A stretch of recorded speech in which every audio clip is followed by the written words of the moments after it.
డిస్కామ్స్కి energy డ్యూసు Singareni ఇట్లాంటి సంస్థలలో ప్రభుత్వం రాష్ట్ర ప్రభుత్వం వాళ్ళ దగ్గర కొన్నది. డిస్కామ్స్ ప్రైవేట్ సంస్థలు లాంటివి, అంటే గవర్నమెంట్కి వాళ్ళు సపరేట్ ఎంటిటీ కార్పొరేషన్స్. సింగరేణి ఒక కార్పొరేషన్, అది ప్రైవేట్ ఎంటిటీని. అట్లే విధంగా SC ST sub plan backlog payments 1,09,740 కోట్లు. ఇవి మొత్తం కలిపితే చంద్రశేఖరరావు గారు డిసెంబర్ 7, 2023 నాడు అధికారాన్ని బదలాయించిన రోజు 8,19,151 కోటి. ఇది నికరమైన లెక్క. ఇది నేను ఆస్తులు క్రియేట్ చేసినాయని అంటుంటాడు. ఆస్తులతో పాటు ఆ కాంట్రాక్టర్లకు ఇవ్వాల్సిన పేమెంట్లు, కరెంటు బిల్లులు, మిగతా పెండింగ్ పెట్టినవి కూడా అప్పే కదా. బ్యాంకులలో షూరిటీతో తెచ్చిన అప్పు కాదు, ప్రభుత్వం కట్టాల్సిన పెండింగ్ పెట్టి పారిపోయిన అప్పు అధ్యక్ష ఇది. ఇందులో కాంట్రాక్టర్ల బిల్లులునే ఇప్పుడు ఉద్యోగులకు రిటైర్ అయిన వాళ్ళకు వస్తలేవు అంటున్నారు. వాళ్ళు పెట్టిపోయింది అధ్యక్ష. 8,000 కోట్లు వాళ్ళే ఉన్నాయి.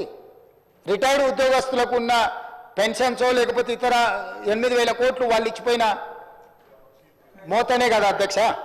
సో 8,19,151 కోటి ఈరోజు చంద్రశేఖరరావు గారు నాకు ఇచ్చిపోయినారు అధ్యక్ష. ఇంతకుముందు ఆయన 1,00,000 ఎన్నో కోట్లు అన్నాడు. ఎంత అప్పు తెచ్చినా కూడా నేను చెప్తాను. 1,60,000 అన్నాడా? 1,50,000 1,52,000 కోట్లు అన్నాడు కదా అధ్యక్ష. అది తప్పు. ఎంత తెచ్చినామంటే మేము తెచ్చిన అప్పు 1 డిసెంబర్ 2023 నుంచి 28/2/2025. మీడియా మిత్రులు కూడా సావధానంగా వినాలి. 1/12/2023 నుంచి 28/2/2025 మన ఫిబ్రవరి 28 తారీఖు వరకు లెక్క ఇది నేను చెప్పేది. 1,58,041 కోటి అప్పు తెచ్చినాం అధ్యక్ష. నేను, మా ఉప ముఖ్యమంత్రి, మా మంత్రివర్గ సభ్యులం కలిసి మేము తెచ్చిన అప్పు. ఇందులో ప్రిన్సిపల్ అమౌంట్ పెయిడ్ అంటే చంద్రశేఖరరావు గారు చేసి పెట్టిన అప్పుకి మేము చెల్లించింది 88,591 కోటి. మళ్ళీ చెప్తున్నా అధ్యక్ష, చంద్రశేఖరరావు గారు తెచ్చిన అప్పులకు అసలు 88,591 కోటి మేము చెల్లించినాం. అదేవిధంగా మిత్తి 1/12/2023 నుంచి 28/2/2025 వరకు 64,768 కోట్ల రూపాయలు మిత్తి చెల్లించినాం అధ్యక్ష. అసలేమో 88,591 కోట్లు, మిత్తి 64,768 కోట్లు. మొత్తం కలిపి సరాసరి 1,53,359 కోట్లు చంద్రశేఖరరావు గారు చేసిన అప్పుకు అసలు మిత్తి కలిపి 15 నెలల్లో మేము చెల్లించినాం అధ్యక్ష. నిక్కరంగా మేము చేసిన అప్పు 4,682. వారు పెట్టిపోయిన లయబిలిటీని, వారు మాకు అందించిన ఒక జాడ్యాన్ని అప్పులు చెల్లించడం కోసం, అసలు చెల్లించడం కోసం, మిత్తి చెల్లించడం కోసం మళ్ళీ అప్పులు చేసి ఆ అప్పులను చెల్లించాల్సిన పరిస్థితి.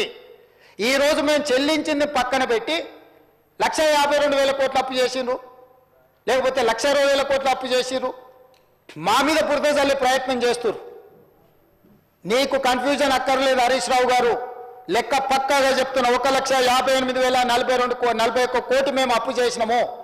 నువ్వు నీ మామగారు చేసిన అప్పుకు అసలు 88,591 కోటి, మిత్తి 64,765 కోట్లు, మొత్తం కలిపి 1,53,359 కోట్ల రూపాయలు మేము చెల్లించినాము. ఇక ఈ రెండు కలిపితే ఒకవేళ నీ వాదననే కరెక్ట్ అయితే, హరీష్ రావు గారి వాదననే మేము చేసిన అప్పు కరెక్ట్ అయితే, ఈరోజు తెలంగాణ అప్పు ఎంత ఉండాలి అధ్యక్ష? మేము చెప్పిన అంటే వాళ్ళ కాంట్రాక్టర్లకు పెండింగ్ పెట్టిపోయింది, వాళ్ళు డిస్కామ్లకు సింగరేణికి పెండింగ్ పెట్టిపోయింది పక్కన తీస్తే 6,69,257 కోట్లు ప్లస్ మేము చేసిన అప్పు 1,58,041 కోటి కలిపితే తెలంగాణ అప్పు ఎంత ఉండాలి ఈరోజు అంటే 8,27,298 కోట్లు ఉండాలి అధ్యక్ష. కానీ మరి ఈరోజు తెలంగాణ అప్పు ఎంత ఉంది అధ్యక్ష? 7,38,707 కోట్లు ఉంది అధ్యక్ష. ఆయన చేసిన కాంట్రాక్టర్ల బిల్లులు లేకపోతే డిస్కామ్లు సింగరేణికి 1,50,000 కోట్లు యాడ్ చేస్తలేము అధ్యక్ష. అప్పులో చేస్తలేము, ఇప్పుడున్న దాంట్లో చేస్తలేము. స్పష్టంగా ఈరోజు మేము చేసిన ప్రతి రూపాయి అప్పు చంద్రశేఖరరావు గారు చేసిన అప్పుకు తప్పులకు ఆయన పరిపాలనలో తప్పులు చేసిండు, దీంట్లో అప్పులు చేసిండు. ఈ అప్పులను తప్పులను సర్దిద్దడానికి 15 నెలలు కాలగర్భంలో కలిసిపోయింది. మేము తెచ్చిన అప్పు మొత్తం ఆయన చేసిన అప్పులకు మిత్తిలకు కట్టడానికి మేము చేసినాం అధ్యక్ష. మేము ఎక్కడ దీన్ని అటుగా ఇటుగా వాడలే. వారు కూర్చుంటే మొత్తం వివరాలు డీటెయిల్గా ఒకరోజు అప్పుల మీదనే చర్చ చేద్దాం అధ్యక్ష. మీరు సమయం ఇవ్వండి, విడగొట్టి మాట్లాడదాం. ఏ సబ్జెక్టుకి ఆ సబ్జెక్టు. వ్యవసాయం ఒకరోజు తీసుకుందాం, మహిళలది ఒకరోజు తీసుకుందాం, నిరుద్యోగ యువకులది ఒకరోజు చర్చ తీసుకుందాం, ఒకరోజు అప్పుల మీద చర్చ తీసుకుందాం. అవసరమైతే రాత్రి 1 వరకు కాదు, నా తెల్లవారుజాము 4 వరకు కూడా సభ నడుపుదాం అధ్యక్ష, తమరు అనుమతిస్తే. అన్ని డీటెయిల్స్ నేను చెప్తాను అధ్యక్ష. నేను పారదర్శకంగా ఉండదలుచుకున్నా అధ్యక్ష. అబద్ధాల పునాదుల మీద రాష్ట్ర ప్రభుత్వాన్ని నేను నడపదలుచుకోలేదు. మేము ఆకాశ సౌధలు నిర్మించదలుచుకోలేదు. వాస్తవాలను ప్రజలకు చెప్పదలుచుకున్నాం, వాస్తవాలను ప్రజలకు వివరించదలుచుకున్నాం. మేము చేసింది చెప్తాం, చేయండి ఏదని ఉంటే ఏ రకంగా వాటిని చేయడానికి ప్రయత్నం చేస్తాం ప్రజలకు వివరిస్తాం అధ్యక్ష. మా బాసులు ప్రజలే అధ్యక్ష. మా బాసులు ఫామ్ హౌస్లు ఉన్నోళ్ళు కాదు, దొరలమని విర్రవీగటోళ్ళు మా బాసులు కాదు. దళితులు, గిరిజనులు, ఆదివాసులు, తండాలలో, గూడాలలో, మారుమూల పల్లెల్లో ఉన్న బలైన వర్గాలు, మైనారిటీ వర్గాలు మా బాసులు. వాళ్ళకు మేము జవాబుదారీ అధ్యక్ష. వాళ్ళు మా బాసులు, వాళ్ళకు నేను సమాధానం చెప్తా అధ్యక్ష. చిన్న వయసులో నాకు ఒక గొప్ప అవకాశాన్ని ఇచ్చి ఇక్కడ కూర్చోబెట్టిన ప్రజలకు నేను జవాబుదారీ అధ్యక్ష. కానీ అడ్డగోలుగా మాట్లాడుతున్నప్పుడు వాస్తవాలను నేను చెప్పకపోతే ఇది తెలంగాణ సమాజానికి మేలు కాదని ఈరోజు నేను నిర్ణయం తీసుకొని అన్ని వివరాలు బయట పెడుతున్నా అధ్యక్ష. నేను సిద్ధం అధ్యక్ష. చంద్రశేఖరరావు గారు రమ్మని, వారంత అనుభవం లేదు, వారంత వయసు లేదు, వాదనలో ఓడించమని ఉండే అధ్యక్ష. ఎన్ని అబద్ధాలు చెప్తాడు ఆయన, చేతనైన అనుభవాన్నంతా రంగరించి అబద్ధాలు చెప్పమని. నాకున్న పరిమితమైన జ్ఞానంతో నేను నిజాలు చెప్తా అధ్యక్ష. చూద్దాం నిజం గెలుస్తుందో అబద్ధం గెలుస్తుందో. వారు అప్పుడప్పుడు వచ్చేసిండు అంటారు. వచ్చేసిండు. కురుక్షేత్రం తెలుసు కదా మహాభారతంలో అధ్యక్ష. కురుక్షేత్ర యుద్ధంలో దుర్యోధనుడు మడుగులో దాక్కున్నాడు అధ్యక్ష. యుద్ధంలో పరిస్థితులను చూసి మడుగులో దాచుకుంటే మడుగులో నుంచి కూడా శ్రీకృష్ణుడు బయటకు రప్పించిండు అధ్యక్ష. దుర్యోధనుడు కూడా అప్పుడు బయటకు వచ్చింది. ఏం జరిగింది? ఓటమి అవమానంతో ఫామ్ హౌస్లో పండుకున్నాయన బయటికి రప్పించే శక్తి మాకు లేదనుకుంటున్నారు అధ్యక్ష. కావాలనుకుంటే ఎప్పుడైనా రప్పిస్తాం అధ్యక్ష. అట్లనే మనం రప్పించి కూర్చోబెట్టి.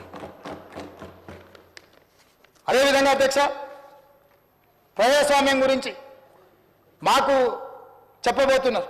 ఈ దేశ ప్రజలకు స్వతంత్రం కావాలని ప్రజలు అడగకంటే ముందే కాంగ్రెస్ పార్టీ ఆ విధానాన్ని తీసుకొని తెల్ల దొరల మీద పోరాటం చేసి దేశానికి ప్రజాస్వామ్యం తెచ్చింది అధ్యక్ష.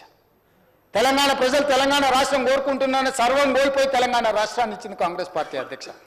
తెలంగాణ రాష్ట్రం వచ్చిన తర్వాత ఇనుప కంచెలతోటి ప్రగతి భవన్ చుట్టూత పహారాలు ఉంటే డిసెంబర్ 7 నాడు మధ్యాహ్నం మేము ప్రమాణ స్వీకారం చేసే లోపల ముళ్ళ కంచెల్ని బద్దలు కొట్టించి దొరల గడికి జ్యోతిరావు పూలే భవన్గా మార్చి పేదలు ప్రతిరోజు అక్కడికి వచ్చేటట్టు, వందలాది మంది అక్కడికి వచ్చి తమ విజ్ఞాపన పత్రాలు ఇచ్చేటట్టు దాన్ని అత్యంత చిత్తశుద్ధి కలిగిన డాక్టర్ చిన్నారెడ్డిని ప్లానింగ్ కమిషన్ వైస్ చైర్మన్ చేసి వారంలో 2 రోజులు అక్కడ కూర్చొని మొత్తం వ్యవస్థను ఏర్పాటు చేసి ప్రజా సమస్యలను పరిష్కరించడానికి ఒక వేదికగా మార్చిన చరిత్ర మాది అధ్యక్ష. అదేవిధంగా అధ్యక్ష, ఈరోజు ఉత్తమ్ కుమార్ రెడ్డి గారు కూడా చెప్పినారు, కులగణన మీద మంత్రివర్గ ఉపసంఘాన్ని వేసింది మేము అధ్యక్ష. మా ప్రభుత్వం 1931లో చేసిన కులగణన మళ్ళీ ఎప్పుడు జరగలే. మండల్ కమిషన్ 52% బీసీలను గుర్తించి 27% రిజర్వేషన్లను రికమెండ్ చేస్తే ఆ 27% రిజర్వేషన్లు బలైన వర్గాలకు మొదటిసారి వచ్చింది. మండల్ కమిషన్ కూడా నిర్ధారించింది 52% బీసీల లెక్క. చంద్రశేఖరరావు గారు చేసిన సమగ్ర కుటుంబ సర్వేలో 21% బీసీలు అన్నాడు, 51% బీసీలు అన్నాడు, 18% ఎస్సీలు అన్నాడు, 10% ఎస్టీలు అన్నాడు, 12% మైనారిటీలు అన్నాడు. ఇవన్నీ లెక్క కట్టి ఓసీలు 21-22% చెప్పి మొత్తం ఒక లెక్కేసి 100% అని పెట్టింది. మైనారిటీలకు సపరేట్ లెక్క చూపించలేదు అధ్యక్ష. 51% బీసీలను చూపించిండు, 18% ఎస్సీలను చూపించిండు, 79%, 21% ఓసీలను చూపించండి 90%, 10% ఎస్టీలను చూపించండి 100%. ఆయన ఇచ్చిన లెక్క ఇది అధ్యక్ష. ఈరోజు మేము మంత్రివర్గ ఉపసంఘాన్ని వేసి చర్చించి ఆ తర్వాత కమిషన్ని అధికారులను అందరినీ నియమించి ప్లానింగ్ డిపార్ట్మెంట్ ద్వారా 1,03,000 మంది 94,000 మంది ఎన్యూమరేటర్సు, 10,000 మంది సూపర్వైజర్లు, అదేవిధంగా కలెక్టర్ల నుంచి చీఫ్ సెక్రటరీ వరకు, ఎన్యూమరేటర్ నుంచి చీఫ్ సెక్రటరీ వరకు, ముఖ్యమంత్రి నుంచి మంత్రివర్గ సహచరులందరూ మంత్రివర్గ ఉపసంఘాన్ని ఏర్పాటు చేసి ఒక వ్యవస్థను చేసి 50 రోజులు నిరంతరం చేసి 3,54,774 మందిని ఈ భాగస్వాములను చేసిన 96.9% పాల్గొన్నారు. 3.1% పాల్గొనాలి. వాళ్ళకు కూడా రెండో అవకాశం ఇచ్చినాం. మేము పాతది తప్పన్నారు అన్నందుకు ఏలే అధ్యక్ష. 3.1% సర్వేలో పాల్గొనలేదు కాబట్టి రెండో అవకాశం కూడా ఇచ్చినాం. అప్పుడేమో ఎన్యూమరేటర్లు ఇంటింటికి వెళ్ళి ఇంటికి స్టిక్కర్ వేసి 150 ఇండ్లకు ఒక్కొక్క ఎన్యూమరేటరు 50 రోజుల్లో 1-4 సార్లు పోయినా రోజుకు 8 నుంచి 10 ఇండ్ల కంటే ఎక్కువ చేయొద్దని ఒక పద్ధతి ప్రకారం చేసినాం. అయినా కూడా కొంతమంది వివిధ కారణాల చేత రాకపోతే రెండో అవకాశం ఇచ్చినాం. రెండో అవకాశంలో సాంకేతిక నైపుణ్యాన్ని కూడా క్రోడీకరించినాం. టోల్ ఫ్రీ నెంబర్ ఇచ్చినాం. ఆన్లైన్ ఎన్రోల్మెంట్ చేసినాం. ఇండ్ల కాడికి ప్రభుత్వ కార్యాలయంలో కౌంటర్ పెట్టినాం. టోల్ ఫ్రీ నెంబర్ చేస్తే మీ ఇంటికి అధికారిని పంపిస్తామని చెప్పి అన్ని రకాలుగా చేసినాం. దాని మీద మీరు పబ్లిక్ చేయలేదు డాక్యుమెంట్ అంటాడు. పిచ్చి పట్టిందా అధ్యక్ష? బీఎస్సీకి వచ్చింది కదా అధ్యక్ష. మీ అధ్యక్షతన బీఎస్సీలో 17 తారీఖు నాడు కులగణన మీద చర్చ పెట్టాలి. సభలో నిర్ణయం తీసుకోలేదా మంత్రి గారు శ్రీధర్ బాబు గారు? 18 తారీఖు నాడు ఏబిసిడి వర్గీకరణ మీద చేయాలని నిర్ణయం తీసుకోలేదు. ఆల్రెడీ షెడ్యూల్ అయింది కదా. గతంలో సభలో చర్చించిన సభలో వివరాలు పెట్టినాం. మళ్ళీ ఎంఐఎం నాయకుడు అక్బరుద్దీన్ ఓవైసీ గారు వాటి వివరాలను కూడా సభలో పెట్టండి అంటే ఎస్ డెఫినెట్గా ప్లే చేస్తామన్నాం. 17 తారీఖు నాడు కులగణన మీద, 18 తారీఖు నాడు మాదిగ ఉపకులాల వర్గీకరణ మీద సభలో చర్చ చేయాలని ఆల్రెడీ షెడ్యూల్ అయింది కదా అధ్యక్ష. తమరే రిలీజ్ చేసిరు కదా. మళ్ళీ పెట్టలేదని మాట్లాడతాడు ఏంది అధ్యక్ష? నోరు తెరిస్తే అబద్ధాలేనా? కుటుంబం అంతా అబద్ధాలు చెప్పే బతుకుతారా అధ్యక్ష? పొద్దున్నే అన్నం తింటారా అబద్ధాలు తింటారా అధ్యక్ష వీళ్ళు? అంటే అబద్ధాల మీద జిఎస్టీ లేదని చెప్పి ఎంతైనా మాట్లాడతారా అధ్యక్ష? ఈసారి కలిసినప్పుడు మా మహేశ్వర్ రెడ్డి గారిని రిక్వెస్ట్ చేస్తున్నాం, మోడీ గారిని అడిగి అబద్ధాల మీద కూడా ట్యాక్స్ పెట్టండి జిఎస్టీ అని చెప్పి అబద్ధాలకు కూడా జిఎస్టీ వేస్తే కానీ వీళ్ళు అబద్ధాలు మానేటట్లేరు అధ్యక్ష. ఎందుకంటే ఇంత అడ్డగోలు అబద్ధాలు ఏంది అధ్యక్ష? ఎక్కడి విధానం ఇది? అందుకే కులగణన మీద, మాదిగ ఉపకులాల వర్గీకరణ మీద, 30-35 సంవత్సరాల వర్గీకరణ మీద, 100 సంవత్సరాల కులగణన మీద ఉన్న సమస్యలకి మా ప్రభుత్వం శాశ్వతమైన పరిష్కారం చూపించింది. అదే విషయాన్ని గవర్నర్ గారు తన ప్రసంగంలో పొందుపరిచిండు అధ్యక్ష. ఆ విషయాలను ప్రస్తావించిండు. ఇదొక గొప్ప విజయము, ఇదొక సామాజిక పరివర్తన. ఇంత గొప్ప సామాజిక పరివర్తనను నిర్వహించే అవకాశం దేవుడు మాకు మీకు మనందరికీ ఇచ్చినందుకు దేవుడికి కృతజ్ఞతతో మనం ఉండాలి. తెలంగాణ ప్రజలకు మనం కృతజ్ఞతతో ఉండాలి. చిల్లర మల్లర రాజకీయాలు చెయ్యొద్దు. ఇవాళ బలహీన వర్గాల లెక్క ఈ కులగణన సామాజిక ఆర్థిక రాజకీయ కులగణన సర్వే తప్పైతే 42% బీసీల రిజర్వేషన్లు రావు. ఆ 42% బీసీల రిజర్వేషన్లను తిరస్కరించడానికే ఈ లెక్క తప్పు అంటున్నారు. తప్పుడు లెక్క ఉంటే రిజర్వేషన్లు రావు అధ్యక్ష. తప్పుడు లెక్క అని చెప్పడంలో కుట్ర దాగి ఉన్నది. ఇక ఒక ఆయన ఏదో మాట్లాడిండు, మీ ఎమ్మెల్సీ అంటుండు. ఆ ఎమ్మెల్సీ మీ గురించి కూడా చాలా మాట్లాడిండు. వాటన్నిటి నిజమైతే ఇది కూడా నిజమని తీసుకుందాం. సేమ్ ఎమ్మెల్సీ మీ గురించి, మీ కుటుంబం గురించి, మీ వ్యవహారాల గురించి సంవత్సరాల నుంచి మాట్లాడుతున్నాడు. అవన్నీ ఒకసారి లైన్అప్ చేసి ఇక్కడ పెట్టి అవన్నిటిని మీరు ఏకగ్రీవంగా ఆమోదించి ఇప్పుడు ఆయన మాట్లాడింది కూడా ఆమోదిద్దాం. ఇక ఆయననే ప్రాతిపదికగా తీసుకుందాం. పరిమితమైన సమాచారంతో, పరిమితమైన అవగాహనతో ఎవరైనా మాట్లాడినా బాధ్యత కలిగిన ప్రతిపక్ష నాయకుడిగా చంద్రశేఖరరావు గారు తప్పు ప్రభుత్వం చిత్తశుద్ధితో చేసింది. సరే, మాకేదో భయం ఉండి మేము పాల్గొనలేదు. మా వివరాలు మేము బయటికి చెప్పం. ఎందుకంటే లెక్క తెలిస్తే సమస్య వస్తుందని ఏమన్నా లెక్క పత్రాలు, ఆస్తులు ఇవి తెలిస్తే. ఆ రోజు రేవంత్ రెడ్డి గారు వద్దు అన్నారు. ఆ రోజు నువ్వు ఎవరిని నియమించినావు వాడికి తెలియదు. వచ్చినోడు ఇంటికి వచ్చినోడు దొంగోడో మంచోడో తెలియదు. ఎవరితో చెప్పించినావు లెక్క చెప్పు. ఇవాళ మొత్తం ప్రభుత్వ ఉద్యోగులు, టీచర్లు, ప్రభుత్వ సిబ్బందితో చెప్పించి మా బట్టి విక్రమార్క గారు ప్లానింగ్ డిపార్ట్మెంట్ చేయించింది. ఎవరిని పడితే వాడిని ఇంట్లోకి దోలలే. మేం చేసిన దానికి మీరు చేసిన దానికి ఆకాశం అంత అంతరం ఉంది. మేము పక్కాగా పకడ్బందీగా ప్రభుత్వ ఉద్యోగస్తులను పెట్టి చేసినాం. నువ్వు చేసిన వాళ్ళు ఎవరో వివరాలు చెప్పు. 12 గంటలలో ఇన్ని కోట్ల మందిని లెక్కలు రాసుకొచ్చిన వాళ్ళ వివరాలు ఏడున్నాయి చెప్పు. ఇవాళ ప్రతి ఎన్యూమరేటర్ వివరాలు మా బట్టి గారు ఇస్తారు. ప్రతి డేటా ఎంట్రీ ఆపరేటర్ వివరాలు ఇస్తారు. దాదాపుగా 1,40,000 మంది ప్రాసెస్లో భాగస్వామ్యమయ్యారు. 1,40,000 మంది యొక్క వివరాలు ప్రభుత్వంలో ఏ హోదాలలో వాళ్ళు ఉద్యోగాలు చేస్తారో వాటన్నిటినీ మేము చెప్తాం అధ్యక్ష, ఇస్తాం. నువ్వు చేసిన వాళ్ళ వివరాలు చెప్తావా?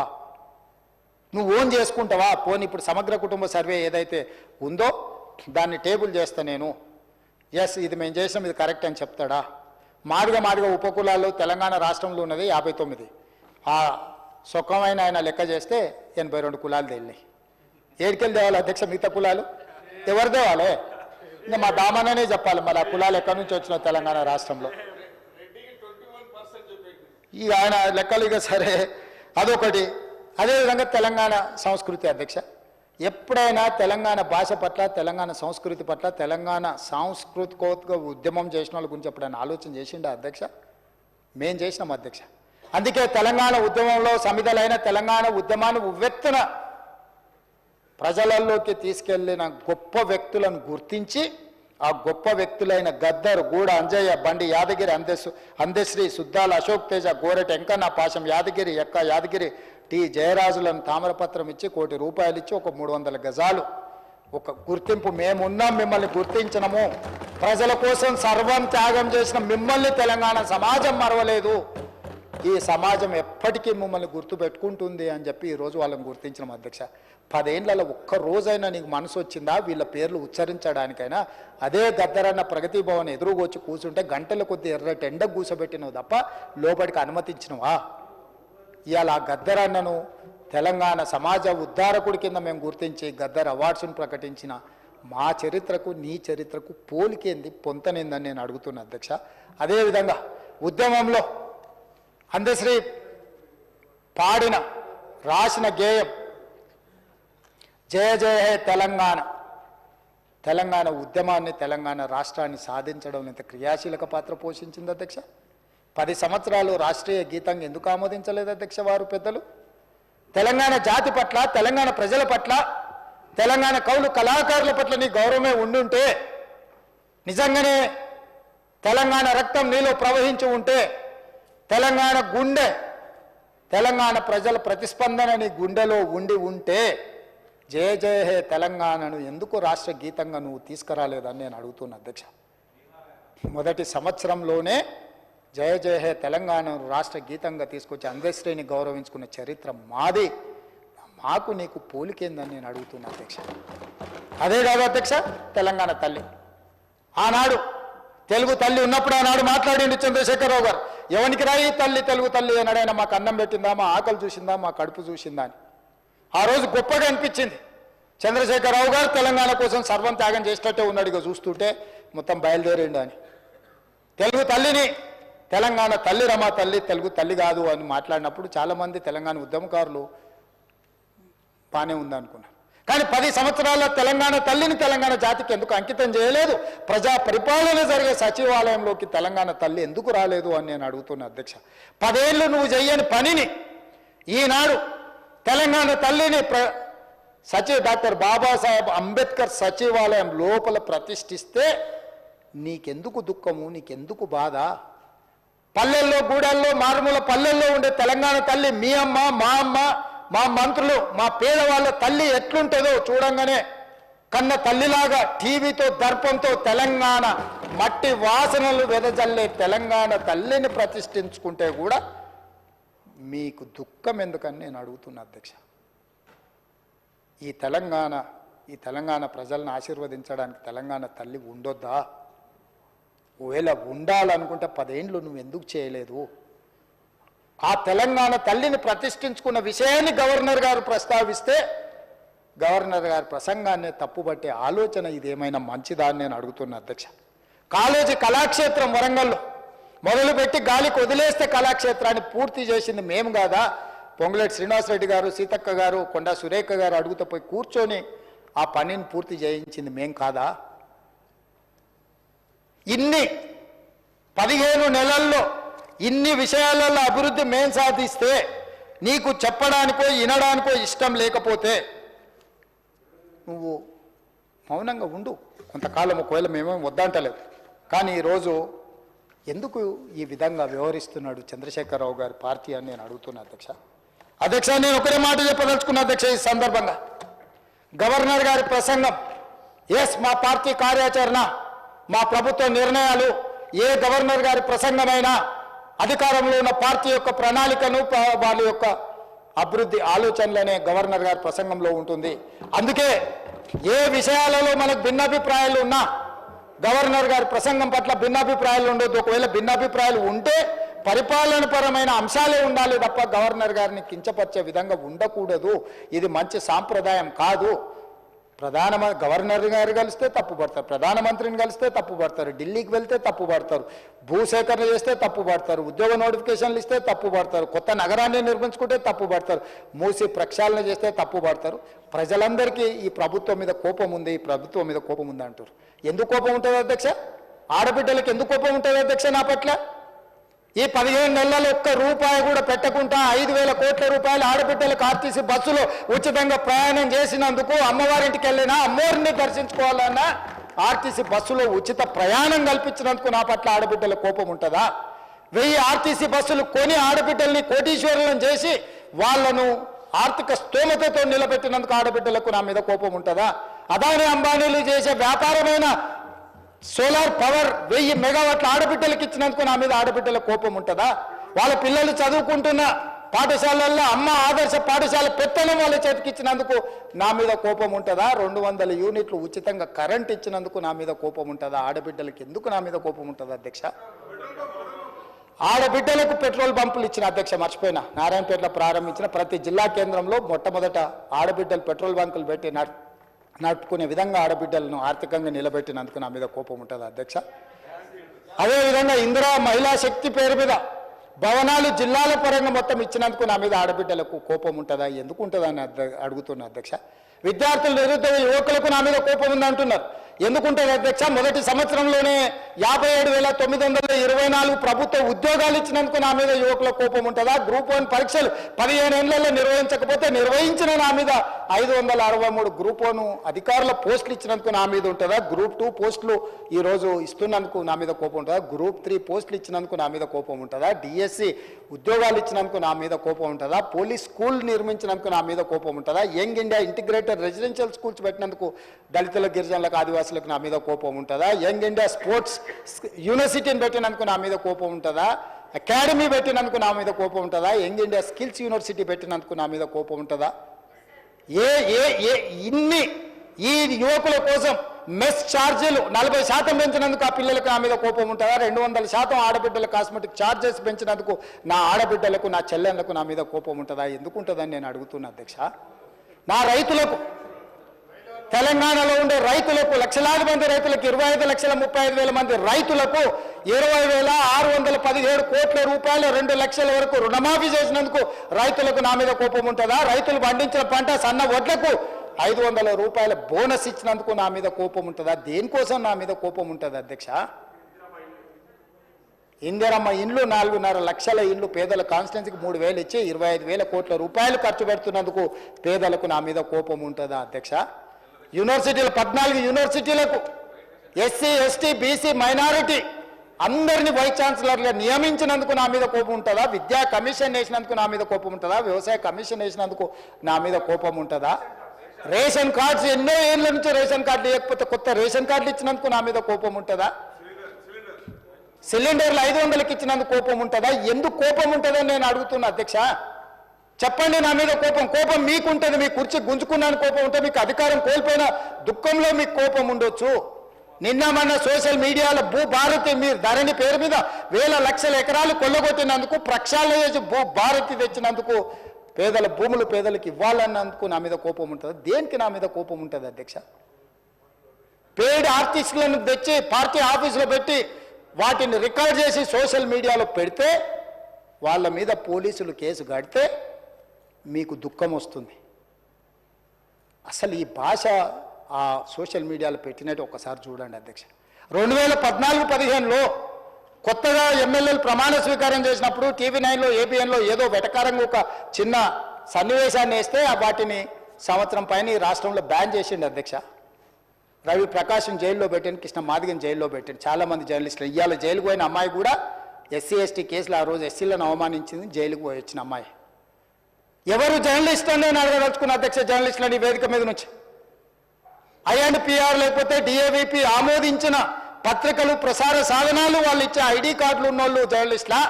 ఎవడు పడితే వాడు ఏదో ఒక ట్యూబ్ పెట్టుకొని మమ్మల్ని రాజ్యాంగ అధ్యక్ష. ప్రజా జీవితంలో ఉన్నాం కాబట్టి నిజంగా ఓపిక పడుతున్నాం అధ్యక్ష, రక్తం మరుగుతుంది. ఏంది భాష అది అధ్యక్ష? కుటుంబ సభ్యులను అంతేసి మాటలు అంటుంటే అసలు మీరు మనుషులా అని నేను వాళ్ళని అడగదలుచుకున్నా అధ్యక్ష. మీకు భార్య బిడ్డలు లేరా? తల్లిదండ్రులు లేరా? మీ అమ్మనో నీ చెల్లినో నీ భార్యనో ఈ రకంగా మాట్లాడితే నువ్వు ఇంతవా అని నేను అడుగుతున్నా. ట్విట్టర్లో పెట్టినోని, అరెస్టును ఖండించినోని. నా భార్య నా బిడ్డను తిడితే నాకు నొప్పి అవుతుంది, కానీ నీకు ఒక ఆడపిల్లను అవమానిస్తుంటే నీకు నొప్పి కాదా? ఏ సంస్కృతిలో ఉన్నారని నేను అడుగుతున్నా అధ్యక్ష. తోడుకలు తీస్తే అధ్యక్ష, ముఖ్యమంత్రిగా చెప్తున్న ఒక్కనొక్కరిని బట్టలు ప్రదేశం రోడ్డు మీద తిప్పిస్తా అధ్యక్ష. రాజకీయాల ప్రజా జీవితంలో ఉన్నది మేము. విమర్శించండి, విశ్లేషించండి, మా గురించి మాట్లాడండి. ఆడబిడ్డల గురించి, ఇంట్లో ఉన్న ఆడోళ్ళ గురించి మాట్లాడే సంస్కృతి ఎక్కడి నుంచి వచ్చింది అధ్యక్ష? తెలంగాణ సమాజం ఇదేనా? రజాకర్లకు, నిజాంలకు, భూస్వాములకు, పెత్తందారులకు వ్యతిరేకంగా పోరాటం చేసిన స్ఫూర్తి ఓ రామ్జీవ్ గోండు, కొమరం భీమ్, ఓ చాకలి ఐలమ్మ, ఈ ప్రాంతంలో దొడ్డి కుమరయ్య, ఓ సర్దార్ సర్వాయి పాపన్న గౌడు ప్రాతినిధ్యం వహించిన ప్రాంతం ఇది అధ్యక్ష. ఇది ఒక చైతన్యమైన ప్రాంతం. ఈ చైతన్యమైన ప్రాంతంలో ఎదిరించి నిలబడ్డాడు మనగాడు. ఆధిపత్యాలకు వ్యతిరేకంగా నిలబడి కొట్లాడిన గడ్డ ఇది. ఈ సంస్కృతిని మొత్తం సర్వనాశనం చేసి ఒక విష సంస్కృతిని నోటికొచ్చింది మాట్లాడి వాటిని పోస్టు చేయించి ఏం పైశాచిక ఆనందం అని నేను అడుగుతున్నా అధ్యక్ష. వాళ్ళు తిట్టిన తిట్లకు నా పేరు తీసి మీ పేరు రాసుకోండి. ఆడ మీకు అన్నం తినబుద్ధి అవుతుందో నేను చూస్తా. తెలంగాణ రాష్ట్ర ముఖ్యమంత్రి అయితే బలహీనం అయిపోయినట్ట అధ్యక్ష? అట్లా అనుకుంటుర్రా? ఓపిక పట్టిన అధ్యక్ష, నేను మర్యాదకు ఉంటున్నా. మీకు ఎంతమంది ఉన్నారో తెలియదు. నాకు చికాకు వచ్చిందని తెలిస్తే లక్షలాది మంది పిల్లలు రోడ్డు మీదకి వచ్చి బట్టలిప్ప తీసుకొడతారు అధ్యక్ష ఒక్కడినొక్కడిని. నేను వద్దంటున్నా కాబట్టి, చట్టాన్ని గౌరవిస్తా కాబట్టి, చట్టాల పట్ల, శాసనాల పట్ల, ఈ భారత రాజ్యాంగం పట్ల మాకు సంపూర్ణమైన విశ్వాసం, నమ్మకం ఉంది కాబట్టి ఏమనుకుంటూ ఊరుకుంటున్నాం అధ్యక్ష. అది మా చేతగాని తనం కాదు. చంద్రశేఖరరావు గారు, నీ పిల్లలకు చెప్పు, ఇది మంచిది కాదు, నువ్వు అనుకుంటున్నావేమో ఇట్లా ఏదో చేస్తే మానసికంగా కుంగదీసి దెబ్బతీసి రాజకీయంగా ప్రయోజనం పొందుదామని నువ్వేమైనా కలలుగా అంటే నువ్వు అనుకుంటున్నావేమో. అట్లా కుదరదు చంద్రశేఖరరావు.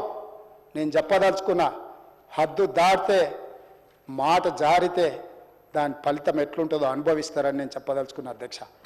పదవి ఎంతకాలం ఉంటుందని కాదు, ఎట్లా ఉన్నామనేదాన్ని నేను లెక్క కడతా అధ్యక్ష. ఆత్మగౌరవం చంపుకొని పదవి కోసం లాలూచిపడి దిగజారే రాజకీయాలు నేను చేయను అధ్యక్ష. ఉన్నంత కాలమే ఉంటా, నిటారుగుంటా, నికార్సుగుంటా. ఏది పడితే అది మాట్లాడితే ఇక నుంచి ఊరుకొని నేను చెప్పదలుచుకున్నా. మీరు అనుకుంటున్నాం ఏది పడితే అది బాగా మాట్లాడితే చెల్లిపోద్ది, లేకపోతే కోర్టుకు పోతే బెయిల్ వస్తుంది, లేకపోతే ఈడిపోతే అది వస్తుంది, ఆడిపోతే ఇది వస్తుంది, మానసికంగా మమ్మల్ని దెబ్బతీసి ప్రయోజనం పొందాలని. అవసరమైతే చట్టాన్ని సవరించే పని అని చేస్తాం. ఏం భాష అధ్యక్ష? ఒకసారి మీరు చూడండి అధ్యక్ష.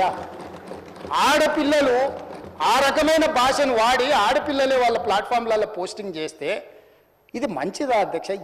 ఏం సాంప్రదాయం? తెలంగాణలో ఇట్లాంటి సాంప్రదాయం ఎప్పుడైనా ఉందా అధ్యక్ష? తెలంగాణ ఉద్యమ సందర్భంలో కూడా అంత పెద్ద ఎత్తున భావోద్వేగాలు ఉన్నప్పుడు కూడా ఇలాంటి భాషా ప్రయోగం జరగలేదు అధ్యక్ష. ఇదెక్కడి వింత పోకడలు, పైశాచిక ఆనందం అధ్యక్ష? వీటిని క్షమించే సమస్యనే లేదు అధ్యక్ష. నేను స్పష్టంగా చెప్పదలుచుకున్నా. చంద్రశేఖరరావు గారు వినండి, మీ పిల్లలకు బుద్ధి చెప్పండి. ఇలాంటి సాంప్రదాయం, సంస్కృతి భవిష్యత్ తరాలకు ఇవ్వదలుచుకోలేదు. దీన్ని ఇక్కడనే పాతరేయదలుచుకున్నా. ఉప్పు పాతరేస్తే ఇట్లాంటి సంస్కృతిని మీరు ప్రోత్సహిస్తే ఎవరిని వదలను. ప్రజాస్వామ్యయుతంగా ప్రతిపక్షంగా మీరు మాట్లాడండి, చెప్పండి, విమర్శించండి. దాన్ని సరిదిద్దుకోవడానికి మా ప్రభుత్వం సిద్ధంగా ఉంది. గౌరవిస్తాం. భారతీయ జనతా పార్టీ కూడా మా ప్రతిపక్ష పార్టీ. వాళ్ళ కేంద్రంలో అధికారంలో ఉండరు. ఆ అధికారాన్ని మన రాష్ట్రానికి ఉపయోగించేదానికి చేస్తున్నాం. అందుకే అధ్యక్ష, తమరు కూడా అక్కడి నుంచి ఆదేశాలు ఇవ్వండి. దీని మీద చర్చ జరగాలి. మీడియా మిత్రులకు కూడా నేను అడుగుతున్నా, మీ సంఘాలు ఏవైతున్నాయో సంఘాల నాయకులను కూడా అడుగుతున్నా, ఎవరో జర్నలిస్టులు లిస్ట్ ఇవ్వండి. జర్నలిస్ట్ అనే పదానికి డెఫినేషన్ ఏందో ఇవ్వండి, ఆ లిస్ట్ ఇవ్వండి. ఆ లిస్టులో ఉన్నోళ్ళు ఇట్లా తప్పు చేస్తే ఏం శిక్షిస్తారో మీరు నిర్ణయించండి. ఆ లిస్టులో లేనోడు జర్నలిస్ట్ కాడు. జర్నలిస్టు కానోడిని క్రిమినల్ కిందనే చూస్తాము. ఆ క్రిమినల్స్ని ఎట్లా జవాబు చెప్పాలనో గట్లనే చెప్తాం. ముసుగేసుకొని వస్తే ముసుగు ఊడవీకి బట్టలు గుడ్డలు ఊడదీసి కొడతా అని చెప్తున్నా. నేను తమాషా చేయొద్దు. నేను కూడా మనిషిని, నాకు చీము నెత్తురుంది.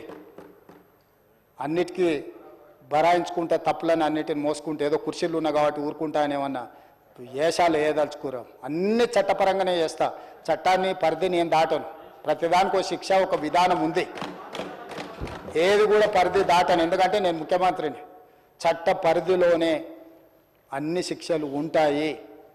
జర్నలిస్టులకు కూడా నా సూచన, ఎవరు జర్నలిస్ట్ వాళ్ళ గుర్తింపు కార్డు ఏందో మీరు నిర్ణయించండి. అది ఏదో ఏ లైన్ మీరు చెప్తారో చెప్పండి, వాళ్ళని మినహాయిస్తాము, మిగతా వాళ్ళు మాట్లాడేదాన్ని విశ్లేషిస్తాము, వాళ్ళందరి గురించి చర్చ చేద్దాం. అవసరం అనుకుంటే తమరు అనుమతిస్తే నాకు ఒక రోజు దాని మీద చర్చ పెట్టాలని ఉంది సభలో. అధ్యక్ష, సభా నాయకుడిగా నా రిక్వెస్ట్ మీకు ఒకటే, ఈ విశృంఖలత్వాన్ని ఆపాలి. ఎక్కడో ఒక దగ్గర దీనికి పరిష్కారం చూపించాలి అధ్యక్ష. పరిష్కారం చూపించకపోతే భవిష్యత్తులో ఈ తెలంగాణ సమాజానికి ఇది ఒక చీడపురుగులాగా ఈ వ్యవస్థను దెబ్బతీసే పరిస్థితి వస్తుంది. దానికోసం చట్టసభలు, కరెక్ట్ శ్రీధర్ బాబు గారు చెప్పినట్టు, దీనికి చట్టసభలే ఉన్నదే చట్టాలు చేయడానికి, దానికి చట్టం చేద్దాం. ఒకసారి తమ నేతృత్వంలో ఆదేశిస్తే లెజిస్లేటివ్ అఫేర్స్ మినిస్టర్ గారు జర్నలిస్టు సంఘాలను కూడా పిలిచి, అదేవిధంగా ఐఎన్పిఆర్ మినిస్టర్ గారు కూడా నా సూచన, మీరు పిలిచి కూర్చోబెట్టి మాట్లాడండి, ఇది చర్చ చేయండి. దీన్ని వదిలేసి ఊరుకుంటే ఎవరినో ఒకరిని అన్నారని కాదు, ఇది ఎవరినన్నా మనల్ని అందరిని అన్నట్లని.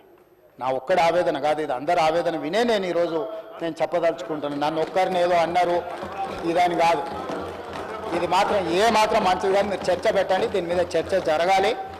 ఒక మంచి సాంప్రదాయానికి తెలంగాణ వేదిక అవ్వాలి. అందరినీ సహకరించమని సభలో ఉన్న సభ్యులందరం కూడా చర్చించుకుందాం. స్వీయ నియంత్రణతో పాటు రాజ్యాంగపరమైన నియంత్రణ కూడా అవసరమే. ఎవరైనా పరిధి దాటినప్పుడు ఏ రకంగా శిక్షించాలనో దానికి అవసరమైన చట్టాన్ని చేయడానికి కూడా తమరిని అనుమతి ఇవ్వాల్సిందిగా కోరుకుంటూ తమరి దగ్గర సెలవు తీసుకుంటున్నా అధ్యక్ష.